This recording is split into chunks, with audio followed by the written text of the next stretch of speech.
Welcome to सफलता vision hub. Good morning friends.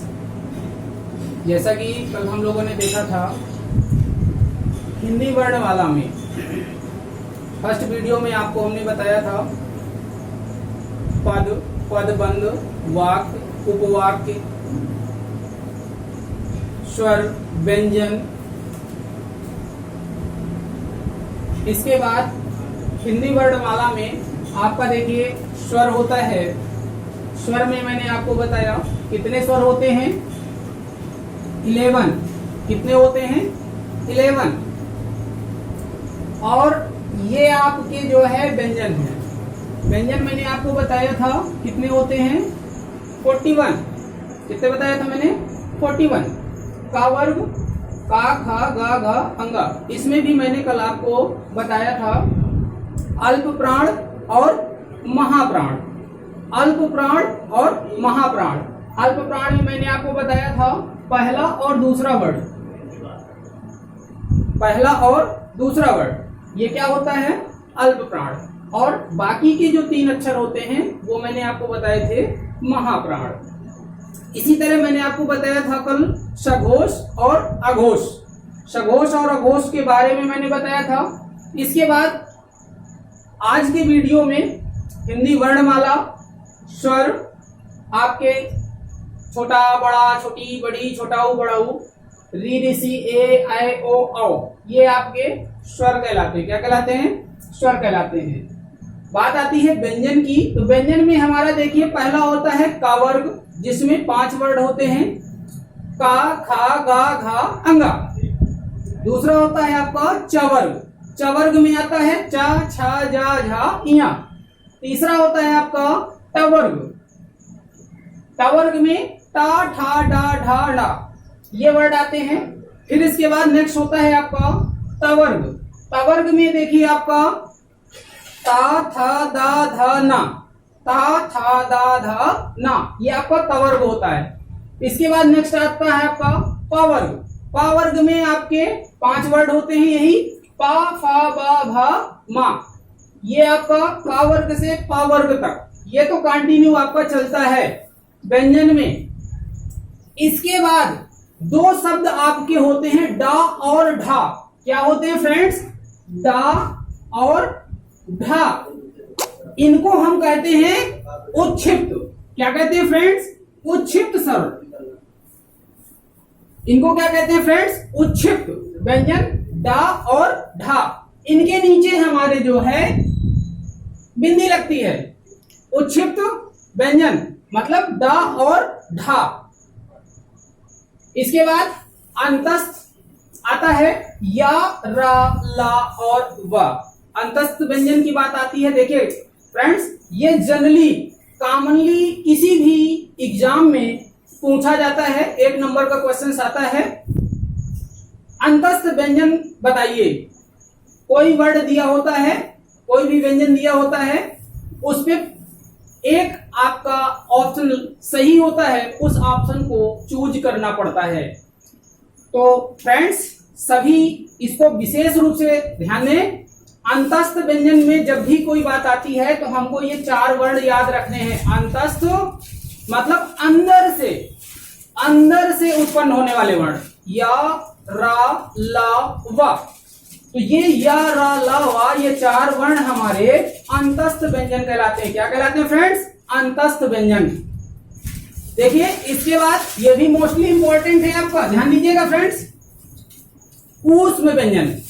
ऊष्म व्यंजन वे व्यंजन जिनका उच्चारण करते समय मुख में घर्षण या रगड़ उत्पन्न होती है, या मुख में घर्षण या रगड़ के द्वारा उत्पन्न होने वाले व्यंजन हमारे ऊष्म व्यंजन कहलाते हैं फ्रेंड्स। क्या कहलाते हैं फ्रेंड्स, ऊष्म व्यंजन। ऊष्म व्यंजन में हमारे सा, खा, सा, हा, ये वर्ण हमारे जो है ऊष्म व्यंजन की श्रेणी में आते हैं। 1 नंबर का क्वेश्चन इंपॉर्टेंट है फ्रेंड्स, ध्यान दीजिएगा इसको। अंतस्थ व्यंजन यारा लावा, ऊष्म व्यंजन शाखा साहा। मैंने आपको कल बताया था इसमें फ्रेंड्स, क्या बताया था मैंने, अघोष है कि सघोष है, सा, खा, सा, हा। कल मैंने बताया था। हा आपका क्या है, महाप्राण। क्या है फ्रेंड्स, हा आपका वर्ण क्या है? महाप्राण। फ्रेंड्स हा आपका क्या है? इसको हम लोगों ने सघोष कहा है, इसकी श्रेणी में रखा है फ्रेंड्स सघोष। हा हमारा क्या है फ्रेंड्स? सघोष। और बात आती है सा खा सा की, तो ये भी हमारी किस श्रेणी में आते हैं फ्रेंड? सघोष। किस श्रेणी में आते हैं? सघोष। सा यानी संयम वाला सा और सा षटकोण वाला और सपेरा वाला सा, ये तीनों सा आपके सघोष की श्रेणी में आते हैं। इनको महाप्राण भी कहा जाता है, इनको महाप्राण भी कहा जाता है। हा आपका जो होता है ये हमेशा आपका सघोष होता है और इसे महाप्राण भी कहा जाता है। इसके बाद फ्रेंड्स नेक्स्ट आते हैं हम लोग संयुक्त व्यंजन।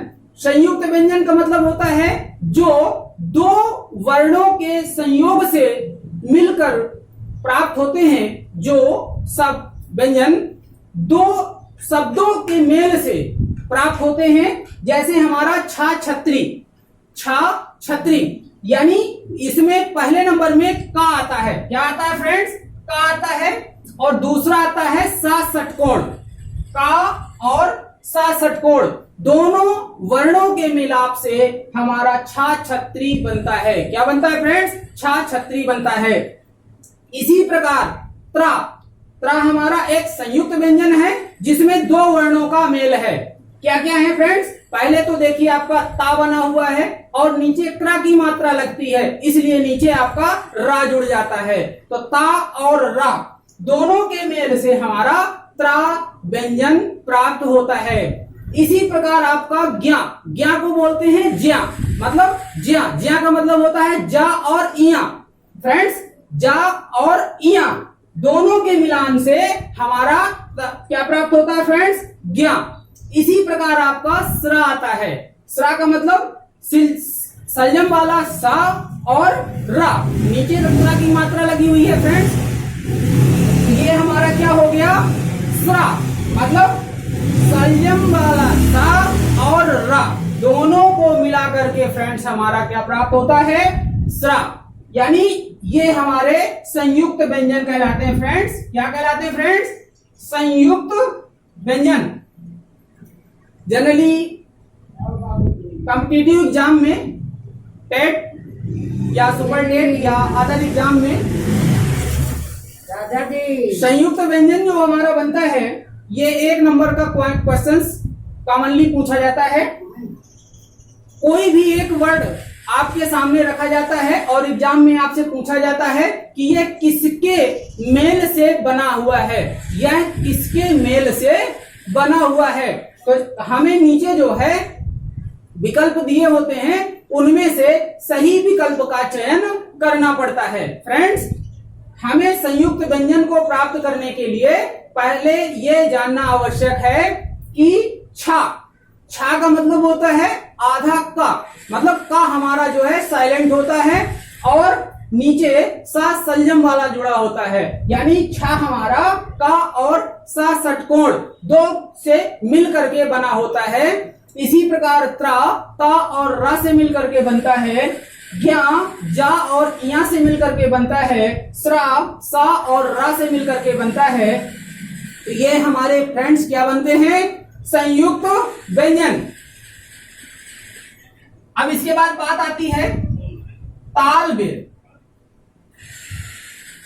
फ्रेंड्स इसके बाद हमारा आता है तालव्य। तालव्य में आता है संयम। फ्रेंड्स तालव्य में क्या आता है? संयम।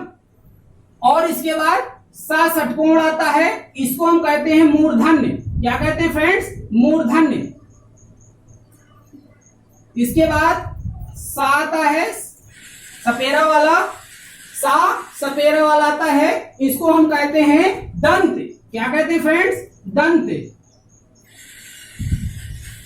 तालव्य, तालव्य व्यंजन मतलब तालु। तालव्य व्यंजन का मतलब होता है तालु, यानी सा संयम वाला व्यंजन जो हमारा होता है ये तालु से निकलता है। ठीक है, इसको इसलिए हम लोग क्या कहते हैं फ्रेंड्स? तालव्य व्यंजन मतलब तालव्य व्यंजन। और षटकोण वाला जो वर्ण होता है या व्यंजन होता है वह मूर्धन्य होता है, यानी मूर्धा से प्राप्त होने वाला व्यंजन मूर्धन्य कहलाता है। इसी प्रकार सा, जब हम लोग बात करते हैं सा सपेरा की, तो यह हमारे दांत, यानी जब भी हम लोग बोलते हैं सा, तो हमारे दोनों दांत क्या हो जाते हैं आपस में फ्रेंड्स, जुड़ जाते हैं, इसलिए इसको कहते हैं हम दंत। क्या कहते हैं फ्रेंड्स, दंत। और स्रा जो बात आपकी आती है, ये आपको मैंने बताया, स्रा हमारा जो है क्या है फ्रेंड्स, सा संयम और रा, इन दोनों से मिल करके हमारा क्या बनता है, स्रा। और मैंने आपको कल बताया था हा हमारा फ्रेंड्स क्या है, महाप्राण। क्या है फ्रेंड्स, महाप्राण। तो देखिए कॉमनली आज आप लोगों ने कल का जो शेष था कुछ आज हमने इस वीडियो में क्लियर किया है। कल मैंने आपको संज्ञा के लिए कहा था, आज हम संज्ञा स्टार्ट करते हैं। फ्रेंड्स इसको थोड़ा सा एक बार और समझ लीजिएगा। हिंदी वर्णमाला में स्वर और व्यंजन हमारे होते हैं। मैंने आपको कल बताया था पूरी तालिका में मैंने आपको बताया था स्वर 11, व्यंजन 41, बाकी सारी चीजें जो भी हैं वो मैंने आपको बताया था। ठीक है, 27, 25 और 2 उच्छिष्ट व्यंजन आपके जुड़ जाते हैं। 27 वर्ण ये होते हैं, बाकी के आपके जो है ये जुड़ जाते हैं। ठीक है, इस प्रकार से आपके कितने व्यंजन प्राप्त होते हैं, टोटल 41। और स्वर कितने बताए थे मैंने आपको, लास्ट में मैंने बताया था अयोगवाह, अनुसर्ग और विसर्ग, यानी लास्ट के जो 2 वर्ण आते हैं आपके अंग और आहा, वो किसकी श्रेणी में आ जाते हैं, अयोगवाह। मतलब अंग, अनुसर्ग और आपका आहा जो आपका आता है, मैंने बताया था कल। तो ये हमारा जो है कंप्लीट होता है। इसके बाद हम लोग आते हैं संज्ञा में। फ्रेंड्स देखिएगा संज्ञा क्या होती है, जनरली आप सभी जानते हैं संज्ञा क्या होती है। संज्ञा की परिभाषा क्या होगी, किसी व्यक्ति, वस्तु, स्थान,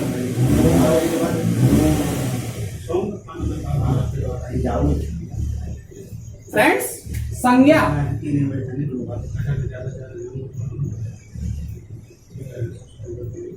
किसी व्यक्ति, वस्तु, स्थान के नाम को हम क्या कहते हैं फ्रेंड्स, संज्ञा। यानी व्यक्ति, वस्तु, नाम, स्थान को क्या कहते हैं फ्रेंड्स, संज्ञा कहते हैं। क्या कहते हैं फ्रेंड्स, संज्ञा कहते हैं। मैंने आपको कल संज्ञा के लिए बताया था, नेक्स्ट वीडियो में हम लोग संज्ञा के बारे में डिस्कस करेंगे। तो फ्रेंड्स संज्ञा हमारा स्टार्ट हो रहा है। यदि आपको वीडियो पसंद आ रहे हो तो लाइक और शेयर करना बिल्कुल भी मत भूलें। संज्ञा क्या होती है, जनरली कॉमन हम सभी लोग जानते हैं, किसी व्यक्ति का नाम हो या कोई वस्तु का नाम हो या कोई स्थान का नाम हो, तो इन सभी चीजों को हम लोग क्या कहते हैं फ्रेंड्स, संज्ञा। जैसे राम, गंगा, ये फ्रेंड्स हमारी क्या है, संज्ञा। इनको हम क्या कहेंगे, संज्ञा।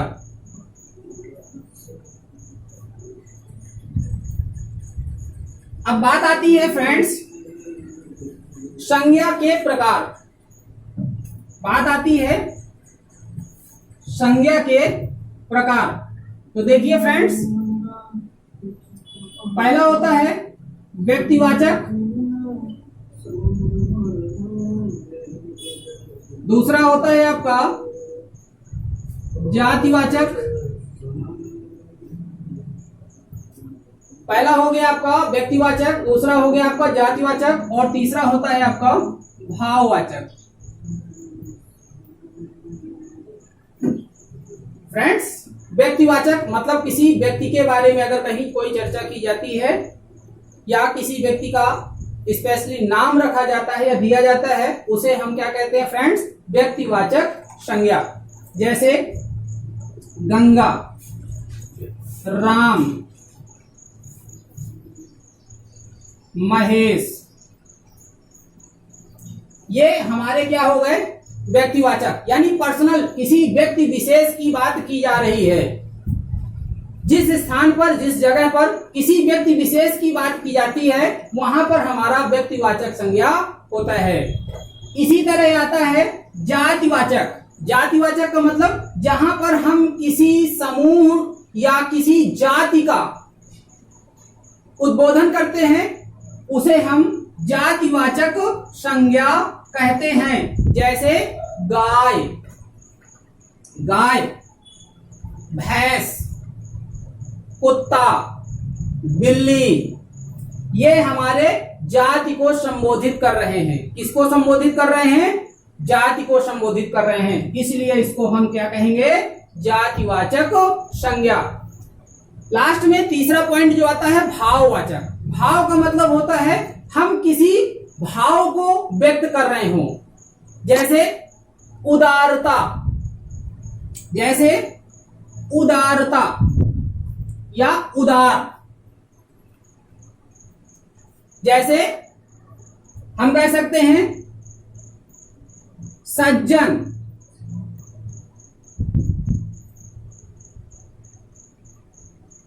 अच्छा, बुरा, अच्छाई, बुराई, ये सारी चीजें क्या है? किसके अंतर्गत आएंगी फ्रेंड्स? भाववाचक संज्ञा के अंतर्गत। किसके अंतर्गत आएंगी? भाववाचक संज्ञा के अंतर्गत। तो फ्रेंड्स इस चीज को हमको ध्यान देना है। संज्ञा किसी व्यक्ति, वस्तु, स्थान के नाम को हम क्या कहते हैं फ्रेंड्स? संज्ञा। ये कितने प्रकार की होती हैं? मैंने आपको बताया ये 3 प्रकार की होती हैं। पहला होता है आपका व्यक्तिवाचक संज्ञा, दूसरा होता है फ्रेंड्स आपका जातिवाचक संज्ञा, और तीसरा होता है फ्रेंड्स आपका भाववाचक संज्ञा। जातिवाचक, व्यक्तिवाचक और भाववाचक। फ्रेंड्स व्यक्तिवाचक की बात आती है तो व्यक्तिवाचक में हम किसी व्यक्ति विशेष की बात करते हैं। किसकी बात करते हैं फ्रेंड्स? देखिए मैंने आपको बताया संज्ञा क्या होती है। अब इसके बाद हम आप संज्ञा के भेद के बारे में जानेंगे। तो संज्ञा 3 प्रकार की होती है, मैंने आपको बताया था। व्यक्तिवाचक, जातिवाचक और तीसरा आपका है भाववाचक। व्यक्तिवाचक संज्ञा किसी व्यक्ति विशेष की बात अगर की जाती है, जहां पर किसी व्यक्ति विशेष की बात की जाती है, उसे हम व्यक्तिवाचक संज्ञा कहते हैं। जैसे राम, भारत, हिमालय, पर्वत, ये सारी चीजें जो है आपकी क्या हो जाएंगी? व्यक्तिवाचक। जातिवाचक में बात आती है आपकी किसी जाति विशेष की बात की जाती है। जैसे मनुष्य, गाय, नदी, पर्वत, तो ये सारी चीजें हमारी किस में आ जाएगी? मनुष्य हो सकता है एक जाति है, गाय एक जाति है, संबोधित कर रही है कि गाय है, भैंस, कुत्ता, बिल्ली, तो ये सब सारी चीजें किसके अंतर्गत आ जाएंगी? जातिवाचक संज्ञा के अंतर्गत। नेक्स्ट तीसरा है पॉइंट आपका भाववाचक संज्ञा, जहां पर किसी भाव को व्यक्त किया जाता है।